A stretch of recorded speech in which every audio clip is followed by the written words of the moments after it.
La máquina de pensar. Acompáñenos en un viaje a través de los universos que vibran dentro de los libros.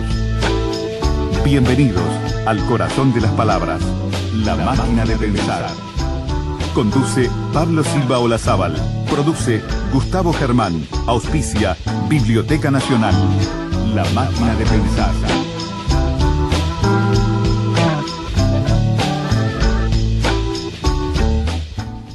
Amigos, ¿cómo están? Bienvenidos a Radio Uruguay, bienvenidos a La Máquina de Pensar. ¿Cómo andan?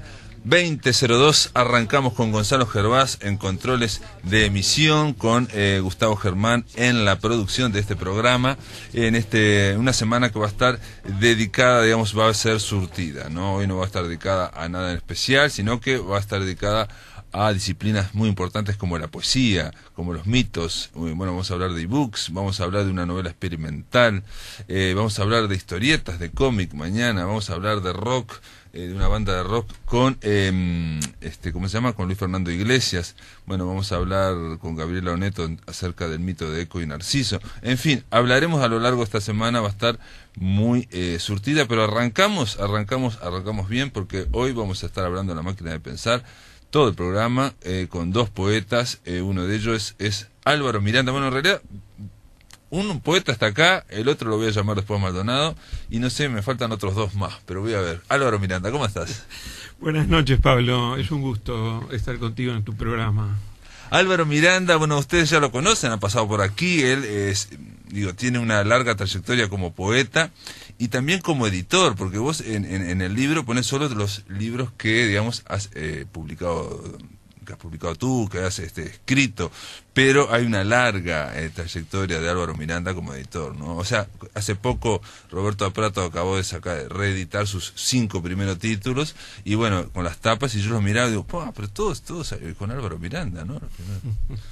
Bueno, sí, con Aprato nosotros trabajamos mucho en aquellos años 80. Claro, los 80. Cuando hicimos la revista Poética, y ahí nació el sello Ediciones del Mirador.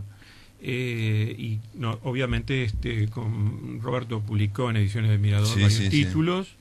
Y bueno, y aún hoy, 35 años después de aquel nacimiento de Ediciones del Mirador, que se cumple en este año, todavía sigue dando sus frutos y aparecen nuevos retoños, porque tuvimos hace poco la aparición del libro de Juan de Marsilio.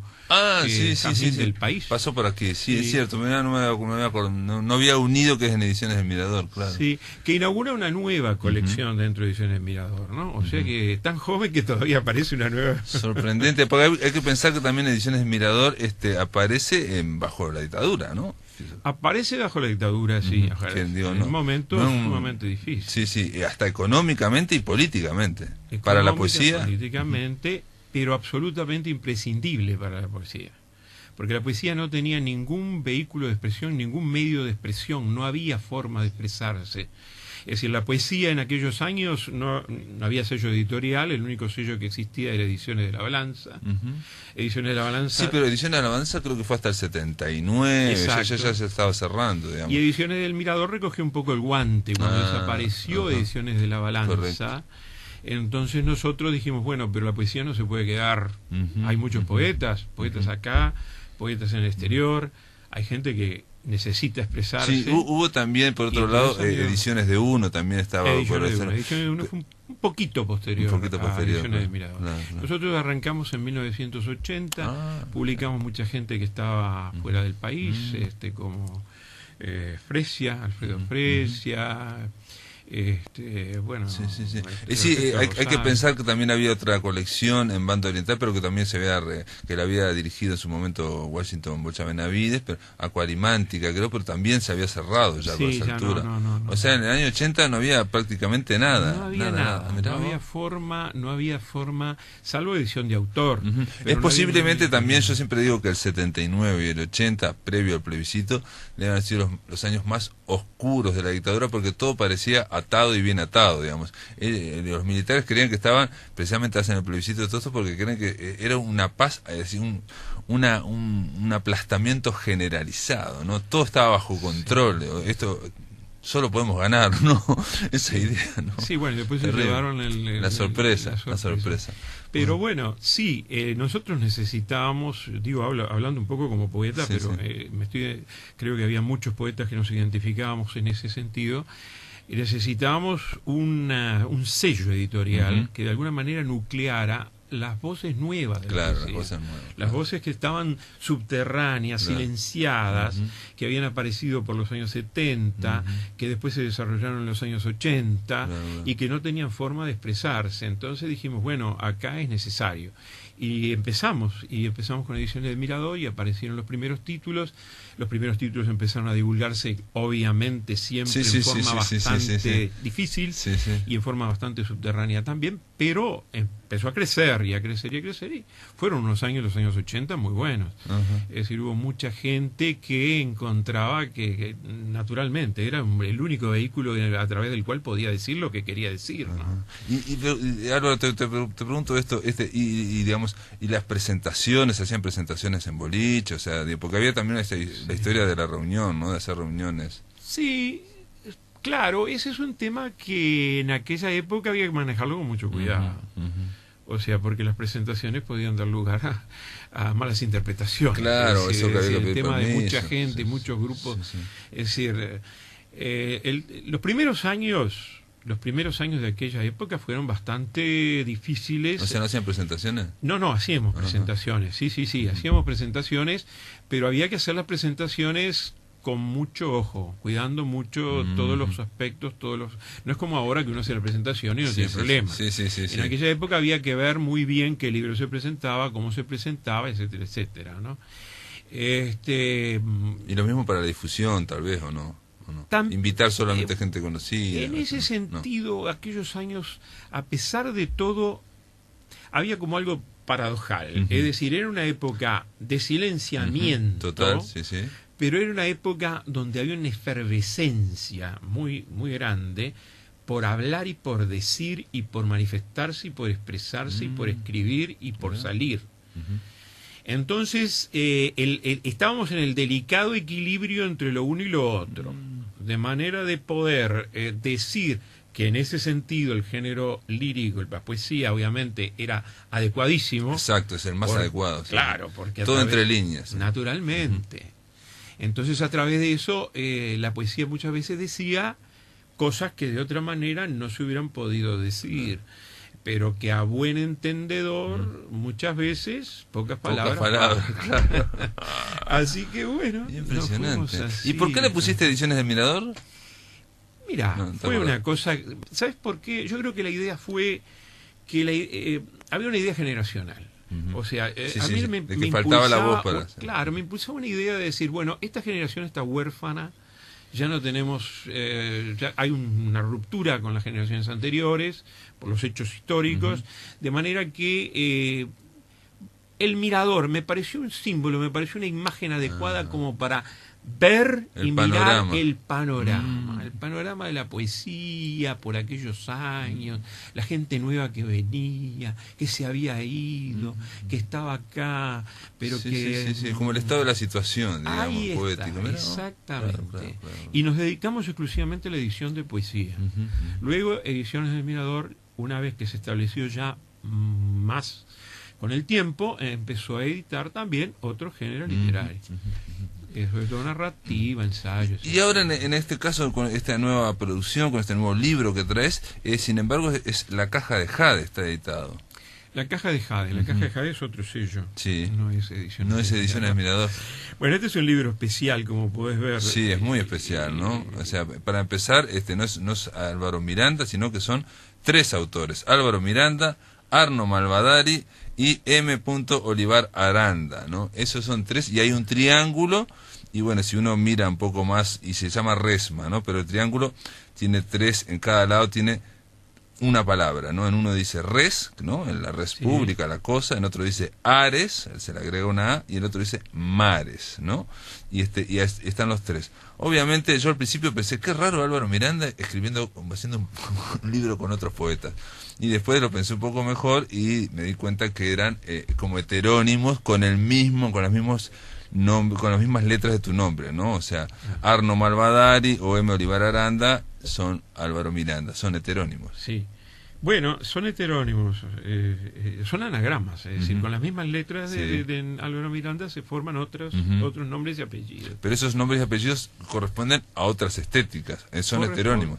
¿O no? Exactamente, Pablo, corresponden a otros estilos creadores, corresponden a otras personalidades creadoras. Claro. O sea, no es una cosa así al azar por decir, bueno, vamos a escribir esto, lo firmamos Arno Malvadari, claro, lo otro Olivar Aranda, no. Es decir, el tema de los heterónimos, es decir, siempre lúdico pero tomado seriamente, responde más que nada a una necesidad de la bifurcación de diferentes personalidades creadoras con estilos muy definidos y específicos a partir del momento en que esas personalidades creadoras comenzaron a sentir la necesidad de escribir aparte. Y eso, como digo, en algún momento escribís un poema y decís, bueno, esto no es de mi estilo, ¿esto a qué pertenece? Esto es otra cosa. Es un fenómeno. Y es como una cuestión más de liberación, pregunto yo, en cuanto a decir, bueno, voy a escribir así porque esto no es de mi estilo, pero es de otro. No te lo propones, no te lo propones, te surge naturalmente. O sea, en un momento determinado, yo venía escribiendo Álvaro Miranda, firmaba Álvaro Miranda. Sí. En un momento determinado empecé a sentir como que crecía otro tipo de escritura que era diferente a la que yo hacía, que era diferente. Está claro en el último, ¿no? En el último, que es una escritura más barroca y aparte es un poema todo largo, ¿no? Sí, claro, exactamente, Olivar Aranda en ese caso. Es evidentemente muy distinto a cómo escribís, bueno. Sí. Aparte, bien, los heterónimos no surgen ahora en este libro, que es interesante observar que este libro tiene por lo menos 3 décadas de compuesto. ¿En serio? El libro fue escrito hacia fines de los 70, principios de los 80. Yo lo había leído, sí, pero no pensé que fuera... Y recién es publicado ahora en el 2015. Más de 30 años después, sí lo leí por el... Es decir, estamos hablando del momento del surgimiento de los heterónimos. Sí, de acuerdo. Los heterónimos surgieron justamente hacia esa época. Y surgieron hacia esa época, como te decía, un poco como nacimiento espontáneo y natural y necesario de cada uno de ellos, porque sus estilos adquirieron una personalidad que ya entraba en conflicto con la mía como escritor. Sí. Por eso yo me refería a una especie de liberación en cuanto a decir, me permito hacer esto porque es de otro, digamos, y no es mío, digamos. Si fuera mío lo sacaría porque me desequilibra. Es algo que le pasó, digamos, obviamente el escritor, el antecedente más ilustre es Fernando Pessoa, ¿no? Naturalmente, O sea, Pessoa. Pero en este caso, digamos, en Uruguay tenemos, por ejemplo, a Washington Bocha Benavides, ¿no? Que también ha tenido varios heterónimos. Hay otros casos, ¿no? Pero, digamos, porque no es, como decías vos, solo ponerse seudónimos, ¿no? Se requiere un estilo, toda una obra atrás. Que incluso en el caso de Fernando Pessoa, algunos de esos heterónimos tenían muy poquita obra, ¿no? Sí, claro, pero en el caso de Fernando Pessoa lo que existía era una constelación de heterónimos. Sí. Era impresionante la cantidad de heterónimos que tenía, ¿verdad? O sea, algunos escribían ensayos, escribían crítica, escribían poesía. Los 3 más famosos, Álvaro de Campos, Ricardo Reis, Alberto Caeiro. Pero quiero decir, ojo que yo soy uno de los principales admiradores de la poesía de Fernando Pessoa. Es un grandísimo poeta. Es enorme, ¿no? Pero quiero aclarar una cosa, porque de pronto alguien piensa, como Fernando Pessoa... Claro, lo admira tanto. No, seguro, ahí está. Entonces uno piensa que de pronto es por eso. Lo que pasó con Pessoa es muy singular. Es decir, Pessoa hasta los años 80 prácticamente fue un desconocido en lengua castellana. En lengua castellana. Las primeras traducciones que se hacen al español de la obra de Pessoa se producen en los años 70. Gabriel Celaya y otros. En los años 70. Ángel Crespo. Y acá llega más tardíamente todavía. Quiere decir que si nosotros nos ponemos minuciosamente a ver la fecha de escritura de los heterónimos, el surgimiento de los heterónimos, fines de los 70, principios de los 80, era en un momento en que todavía Fernando Pessoa, acá en el medio nuestro, no se conocía. No se conocía, se empezó a conocer luego, en los años 80. Cuando empezaron las ediciones españolas, claro, empezaron a circular por el Río de la Plata, y entonces allí empezaron a aparecer los libros de Pessoa. Entonces, el tema es que estos heterónimos, en cierta manera, sin conocimiento de los heterónimos de Pessoa, nacieron, como usted decía, de una manera espontánea, de una manera casi natural, por necesidad. Y te puedo preguntar una cosa, digo, está bien, eso sería una cuestión, digamos, interna del poeta, que ve eso, digo, aparecen poemas que de alguna forma, digamos, coliden o chocan con el estilo de él, y entonces empieza, en vez de reprimirlo, los libera, y entonces eso va haciendo su camino. Pero en este libro... O difieren simplemente. O difieren.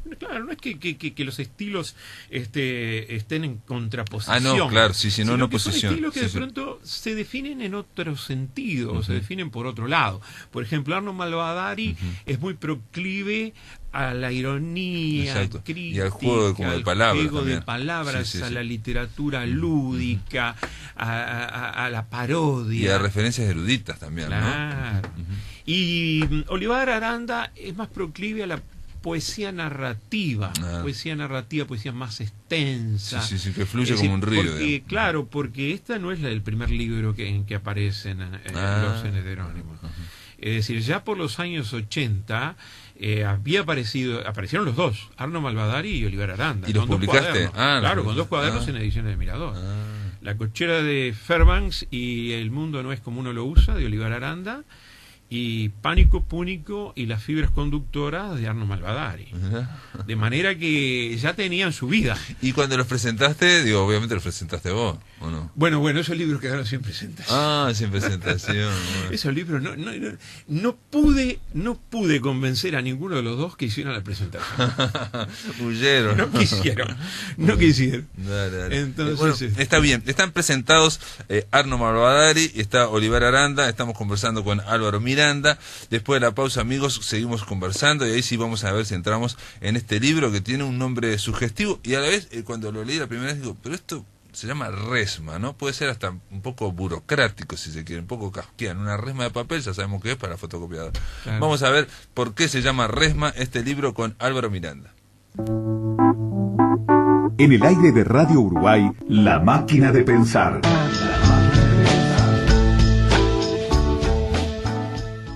Amigos, estamos conversando con el poeta Álvaro Miranda, que, bueno, viene en representación, supongo yo, de otros dos poetas, Arno Malvadari y Olivar Aranda. Es cierto que en la solapa, me olvidé decir también, está no solamente todos los libros publicados por Álvaro Miranda, sino que se aclara los libros, que son 2 de Malvadari, Las fibras conductoras del año 85 y Pánico Púnico del 89, y las de Olivar Aranda, que también son 2 libros, El mundo no es como uno lo usa, del 82, y La cochera de Fairbanks es del año 89. Fairbanks, por el actor de cine, ¿no? ¿O no? Puede ser. Yo, lo que quedó claro, digamos, Álvaro, cómo fue, digamos, el nacimiento o el desarrollo, más bien, de estas 2 personalidades que tenés vos, aparte de tu poética como Álvaro Miranda, generaste esas 2 poéticas, esos 2 estilos distintos uno del otro y distintos de tu estilo, y que ya de hecho tienen antecedentes, ¿no? Tienen obra que arranca en el 82, 85, 89, y me decías que este fenómeno, digamos, que lo hablábamos fuera del micrófono, tiene que ver con, digamos, con lo intuitivo, como alguna serie de cosas interiores del poeta. A mí lo que me llamaba la atención, y es lo que te quiero preguntar, es que la tapa de Resma, que se llama Resma, un nombre que a priori puede ser hasta burocrático, yo te decía, hay un triángulo, y en ese triángulo hay como, no solamente la figura del triángulo, sino que hay hasta un juego, parece, de palabras, donde una es res, la base es res, cosa, ¿no? En latín, res, uno de los catetos es ares y el otro es mares, ¿no? Es aparte es un equilátero, ¿no? Es un equilátero, es un triángulo perfecto, ¿no? Sí. Entonces pensé, ¿cómo hace este hombre para vincular 2 personalidades distintas con respecto a él? Si son bifurcaciones, normalmente son los heterónimos, son bifurcaciones. O sea, Pessoa, cuando escribía de heterónimos, no los ponía a trabajar juntos, sino que cada uno escribía por su lado. Bueno, Pessoa en su vida publicó un solo libro. Claro. Y fue además el menos importante de El Pessoa. más importante, sí, brutal. O sea, toda la obra de Pessoa después creció con el tiempo y rebasó fronteras y llegó a nosotros y a todo el mundo. Pero fue después Con el creada. famoso baúl que iban sacando del baúl. Iban sacando de un baúl todos los inéditos de él. Cuando nosotros hicimos el homenaje a Fernando Pessoa,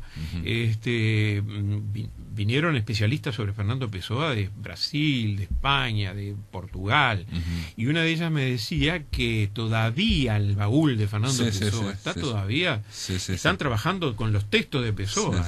Brutal, es una cosa extraordinaria. Bueno, y en este caso, yo que no conocía estos antecedentes, Álvaro, pensé, ¿este hombre habrá hecho los heterónimos antes o habrá hecho el triángulo y dijo res, ares, mares, generó 2, 3 poemarios en torno a esas 3 cosas como un triángulo? Bien, bueno, hay varias cosas, ¿no? Dale. Es decir, es un triángulo equilátero, ya es un símbolo, símbolo de armonía, en fin. Y luego resma y las 3 palabras que aparecen definiendo la poesía o los títulos, por lo menos, de la poesía de cada uno de los sí, porque los adentro del autores. libro esos son los títulos de cada uno de los poemarios, digamos. Exactamente. Es decir, Mares, Arno Malvadari, Ares, Álvaro Miranda, Res, Olivar Aranda. Están formados con las mismas letras que Resma, claro. De manera que a medida que uno va avanzando, la primera sección es Mares, la segunda es Ares, la tercera es Res. Y va como declinando, ¿no? Se trata de una trilogía, en definitiva. Es una trilogía. Como los lados del triángulo y como los ángulos del triángulo, por eso la figura de alguna manera armónica adecuada. Y de ahí un poco la referencia que tú me contabas hace un momento hacia lo lógico y hacia lo matemático. Sí, yo te hablaba del constructivismo, por ejemplo, esa idea de ver una pintura, pero detrás de esa pintura hay como operaciones que el espectador no necesariamente las conoce, ¿no? Pero se sabe que hay proporciones, mediciones, en fin, una serie de cosas. Bueno, es que es un símbolo de la proporción también. Claro. El triángulo. Claro. Equilátero. De manera que está todo eso allí. Está todo interrelacionado, está todo integrado. Por ejemplo, el último poemario, o sea, va de Mares, que es el que tiene más letras, a Res, que es el que tiene menos. Y el último, Res, es el poema más largo, por ejemplo, es el más profuso, el que tiene el título más corto. Es la escritura de Olivar Aranda. O sea, textos extensos, una escritura torrencial, más amplia, es decir, que progresa, ¿no? En progreso. Sí, digo, perdón, porque esto no lo habías hecho vos antes. Lo que habías hecho es sacado libros cada uno por su lado. Exactamente. E incluso no coinciden los años, algunos en un año, otros en otro. Claro. No.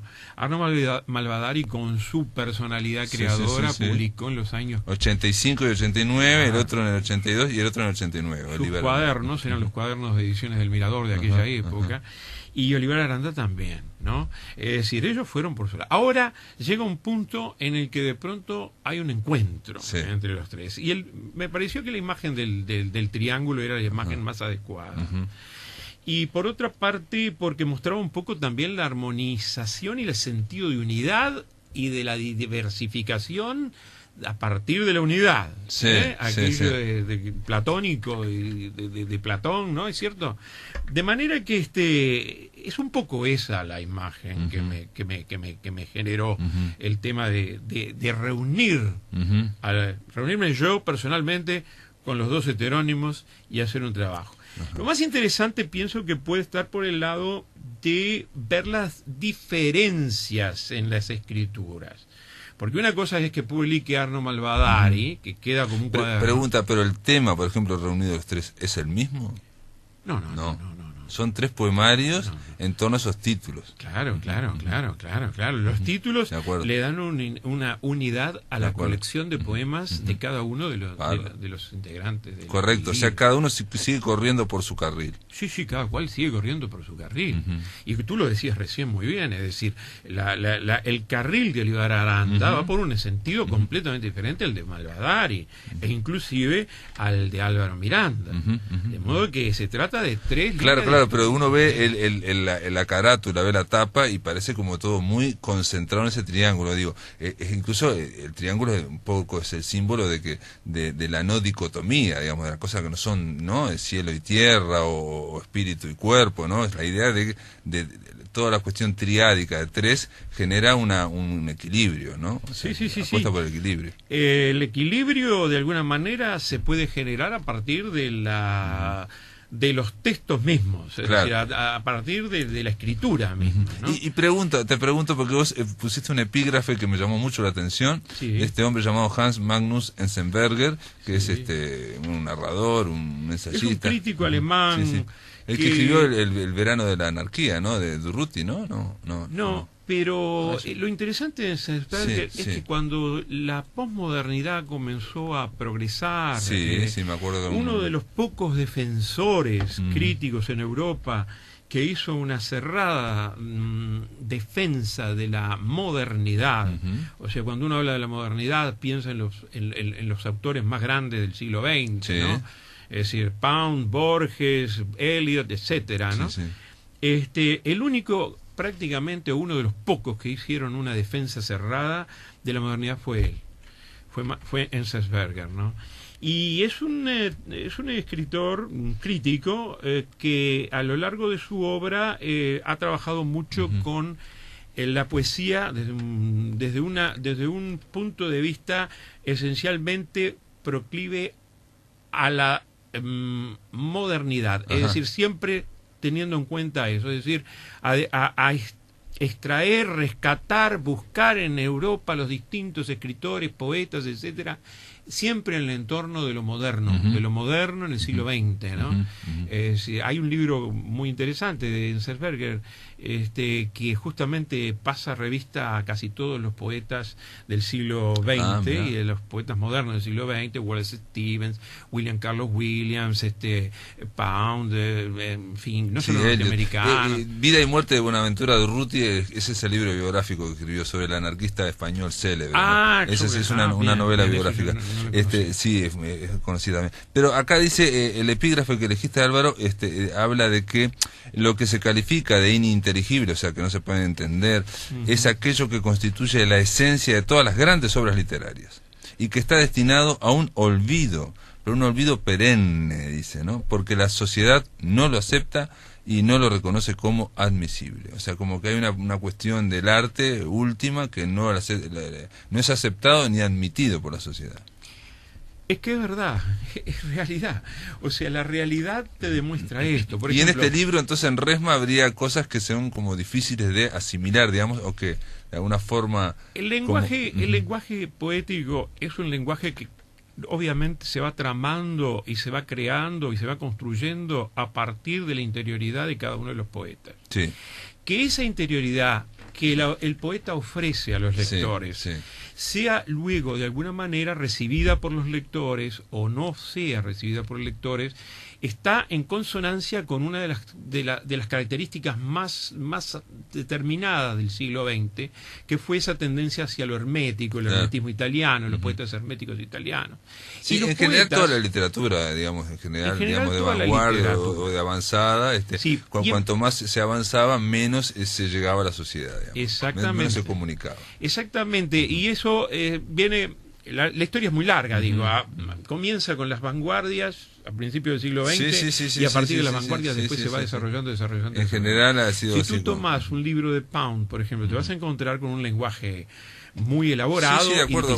Tomás a Haroldo de Campos. Pasó digamos, la pintura también, digo, ¿no? O sea, el tema de que la gente, cuando la gente acepta los impresionistas es porque pasaron 60 años y ahora todo el mundo tiene un cuadro impresionista. En su momento no lo podían ni ver nadie. Y cuando empezó Picasso, nadie lo entendía. Y ahora está en la sala. Hay un chiste muy interesante sobre Picasso, una señora que está viendo los cuadros de Picasso y dice: no entiendo nada, esto es chino. Y Picasso le dice: señora, el chino se aprende. Es decir, no es una cosa que sea tan absolutamente cerrada a la inteligencia humana que no se pueda comprender. O sentir. O sentir, porque no hay por qué comprender. La poesía no tiene por qué ser comprendida. Lo que importa es que la poesía sea sentida. Correcto. ambas cosas. Es la regla áurea de Eliot, es decir, aquello de que la intuición y el intelecto, es decir, la unión, el equilibrio entre unión y intelecto. Sí. Regla áurea, que volvemos también al constructivismo, a Torres García, que también estaba, es esa idea de por un lado mantener lo intuitivo y el otro lado equilibrarlo con lo lógico, ¿no? Claro. Bueno, resma, Álvaro Miranda, solamente para decirles, amigos, que resma viene del árabe, yo no sabía, risma, que quiere decir paquete, o sea, una resma es un paquete, y bueno, y es el título de este libro, que obviamente debe estar por lo menos en librerías, ¿no? Se está distribuido en librerías. Sí, está distribuido en librerías acá en Montevideo y en algunas otras librerías de Montevideo. Muy bien, resma, de Álvaro Miranda, de Malvadari y de Olivar Aranda, es un viaje, hay que leerlo, hay que zambullirse en él, y bueno, es una experiencia, como todo libro, ¿no? Todo libro de poesía, ¿no? Cuando está jugado a la poesía es una experiencia, ¿no? Claro, sí, desde luego. Lo que pasa es que siempre uno tiene que tratar de que la experiencia sea renovable, sea renovada. Claro. Lo peor de todo es quedarse en unas experiencias que sean repetidas. Uno tiene que estar siempre alerta a renovar, cambiar, transformar, modificar, porque la poesía es eso, es transformación en definitiva. Muy bien, Álvaro Miranda, gracias por estar acá en La Máquina de Pensar. Muchas gracias a ti, yo te agradezco muchísimo la invitación. En el aire de Radio Uruguay, La Máquina de Pensar.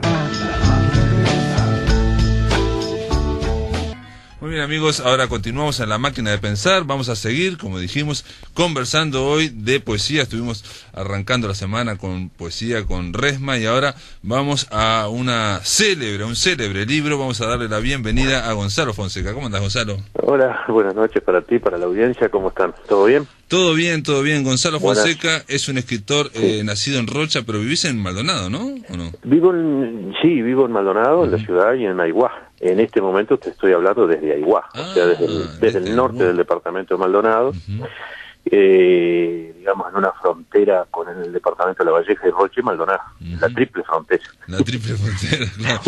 Algo así. Gonzalo, naciste en Rocha, estás en Aiguá. Bueno, obviamente en Aiguá conversamos el año pasado porque están los campos matos de Carretilla, ¿no? Exactamente. Ya tienen que de hecho acá hay un parte en este libro que vamos a hablar de él inmediatamente. La célebre descarga de la caballería ligera, está editado por Trópico Sur, es de Gonzalo Fonseca. De alguna forma es la ampliación, ¿no?, de tu anterior libro que se llama Bebamos contra tal impertinencia, ¿no? Es del 2012, 2014, y como que está incluido también.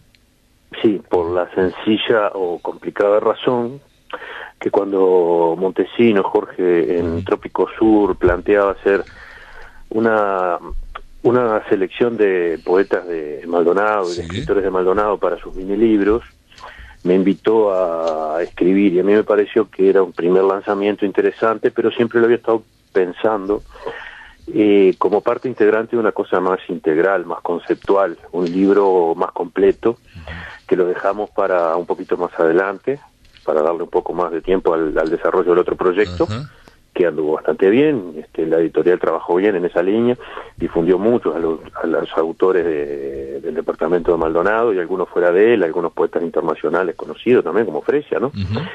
Y otros más, y anduvo muy lindo ese proyecto. Bueno, después nos abocamos fuertemente a trabajar en eso que yo te estaba contando, que iba a integrar el Bebamos como parte final, y después la primera parte, que es ese que mis años guardados en una mochila vietnamita. Sí. Y en el medio está el intermedio lúdico, que son andanzas payadoriles, que tiene que ver con ese campo de mato de Carretillas, que es muy gracioso, que se da ahí en Aiguá, ¿no? Generado por un profesor del liceo, ahora no recuerdo el nombre. Pablo González, y que se ha ido generando. Sí, son dos en realidad los inventores de esa cosa tan extraña y tan original, que Pablo González y Fernández de Palleja. Ignacio Fernández. Ignacio, que trabaja mucho fuertemente con Pablo, son muy amigos, y en determinado momento se les ocurrió organizar un un rally carretillero y una exposición acá en Aiguá para tunearlas, y terminó siendo un evento nacional que hace poco se hizo, ¿no? Hace un par de meses. Sí, de alguna forma es vincular, digamos, lo lúdico con la literatura y con la cultura, ¿no? Sí, claro. Entonces inventaron en determinado momento en Aiguá la primera edición del Campoemato de Improversación. Ya hasta el nombre jugaba con las palabras. Y la consigna era que en 10 minutos, tú ibas y en realidad ibas a ciegas, no sabías a qué. Con papel y lápiz, éramos 9 poetas en aquel momento, en el Museo San Antonio de Aiguá, te daban consignas, y bueno, son las que están en el libro en realidad. Claro, tú ibas papel y lápiz, te sentabas en una mesa, llevabas termo, mate, café, lo que quisieras, estabas ahí tranquilo, y las consignas te las largaban en el momento. Por ejemplo, los pecados capitales te daban 10 minutos para escribir. Sí, 10 minutos, exacto. Y la hamburguesa y el dulce de leche era otro tema. También. Qué tema difícil. Digamos, y cuando tenías que improvisar, digamos, escribir ahí en esos 10 minutos, no era poesía medida, ¿no? No era poesía, no eran décimas necesariamente. Décimas, podías hacerlo si querías. Tú podías hacer en verso libre, que es lo que yo optaba, obviamente, porque mi línea más de trabajo, digamos, de la literatura, la estructura, no... La trabajó mucho Martín Betancourt, sí. Sí, Martín Betancourt, sí, porque él está con la décima de hace mucho tiempo. La pala y la escoba es otro tema son los libros, digamos. Exactamente, en ese primer Campoemato fue así. Mirá. Fue así, entonces te daban 10 minutos para cada cosa. ¿No fue también Miguel Mota, por ejemplo? No, Miguel no fue, estaba Luis Pereira, Gabriela Miravalle, había 2 adigüenses como Julio Gatti, que es un payador verdadero, de esos que tocan la guitarra y hacen payada y van de criolla en criolla, un hombre de campo, un hombre así, bien rural, la verdad, un amigazo. Se integró todo, la poesía urbana, la poesía rural, la poesía libre, la poesía en décimas. O sea que fue una jornada preciosa, realmente una de las cosas más lindas que yo he participado en toda mi vida. Y vos debes de ser el primero que lo que escribió ya lo incluye en un libro, lo publica en un libro. Yo lo incluí en el libro como un corte entre las dos partes del libro, digamos, el Bebamos y Mis años Gordón Mechila Vietnamita, como lo que tú mismo dijiste, ¿no? Las andanzas payadoriles, como una cuestión lúdica, descontracturada, que, yo qué sé, de un modo o de otro enlaza el libro y hace como bisagra para el final y el golpe final de este trabajo. Y sí, yo lo incluí ahí, pero mira que después tuvimos una iniciativa conjunta cuando estábamos nosotros trabajando con Pereira en la Dirección de Cultura, y propiciamos la edición de los poemas carretilleros, que existe el libro, donde se recopilan los tres campoematos de improvisación, que se hicieron, uno en Aiguá y 2 en Maldonado, y está todo ahí. Lo único que no incluye las consignas, porque se optó, según Fernández de Palleja, por dejar a la libre interpretación del lector cada una de las poesías que están incluidas.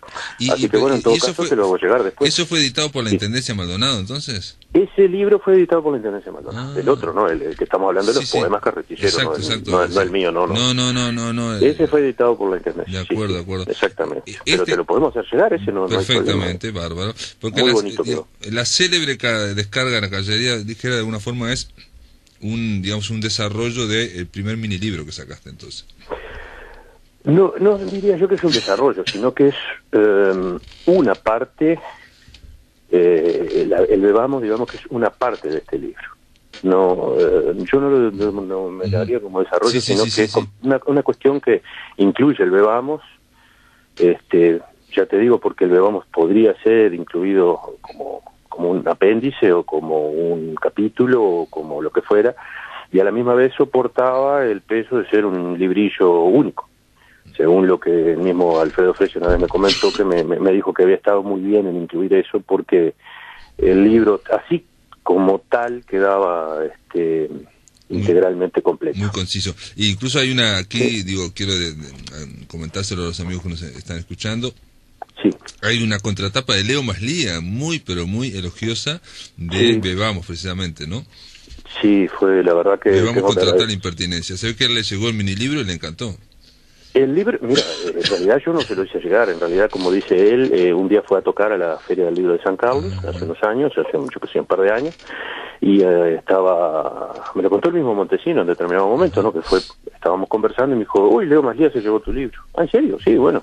paró en el stand, le llamó la atención el título, la tapita y los colores, yo qué sé, algo le llamó la atención y se lo llevó. Y después habló conmigo y me dijo que le había gustado mucho el libro y quedamos conversando. Otra vez vino a Maldonado un encuentro de escrituras, y después que terminó él se arrimó, yo no le dije nada, ¿viste? O sea, Sí. Leo Malía es una persona que está más allá del bien y del Pero mal. dice algo que yo creo que estoy de acuerdo con Leo Malía, que dice, claro, te compara con, nada más que ni nada menos que con César Vallejo, ¿no? Pero dice, como César Vallejo, tiene este poeta el don de convertir las referencias a personajes o a objetos de su entorno privado en entidades empáticas, dice él, que se afincan en el lector, aun cuando su significado más primario permanezca oculto en el espesor de alguna página de este libro. O sea, esa idea que también hace Vallejo, que a veces es un poco hermético, pero que en realidad está hablando de las cosas que le rodeaban, ¿no? De las cosas cotidianas, combinadas con una mirada muy de sesgo, ¿no? Exactamente, bueno, sí, lo dice Maslía, Sí. Cuando y ahora lo estás leyendo tú, no sé, Martín Palacio Gamboa opinó más o menos en esa línea también, me sorprendieron mucho porque en realidad la poesía estaba escrita por mí, le dimos un orden, lo trabajamos mucho, pensamos en la línea argumental del libro tal cual quedó. Por ejemplo, hay un poema dedicado a un gato, por ejemplo, ¿no? Gran gato y mejor persona. Sí, señor, el Trotsky, que vivía en Suiza, en un pueblo perdido allí en la frontera de la Suiza alemana, en la frontera, digo, de Suiza con Alemania. Uh-huh. Claro, un gran gato y mejor persona, sí. Y claro, tenemos ese poema dedicado a ese personaje que fue entrañable, querible y bueno, yo qué sé, esas cosas que uno hace a veces inconscientemente y quedan ahí incluidas en la memoria de uno.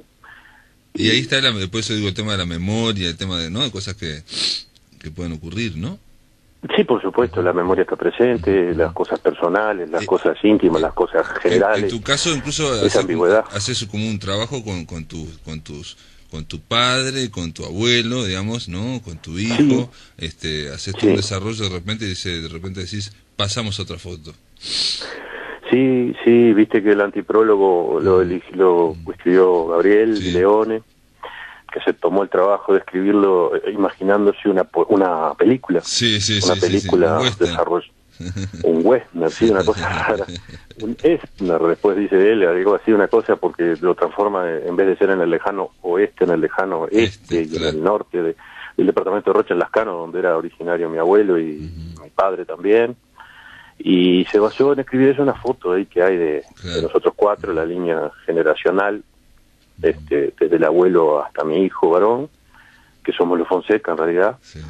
Y ahí está presente en varios lugares, sí, claro, la línea... te puedo preguntar algo, digo, porque yo lo que yo estaba leyendo, a ver si alguien te lo ha dicho, digo, ¿no? Vínculos o de afinidades con un poeta que se nos fue hace muy poco, Enrique Bachi. Me lo dijo Luis Pereira. Luis Pereira, que es isabelino como Bachi. Sí. Hizo un gran poeta, Bachi, ¿no? Por supuesto. Sí.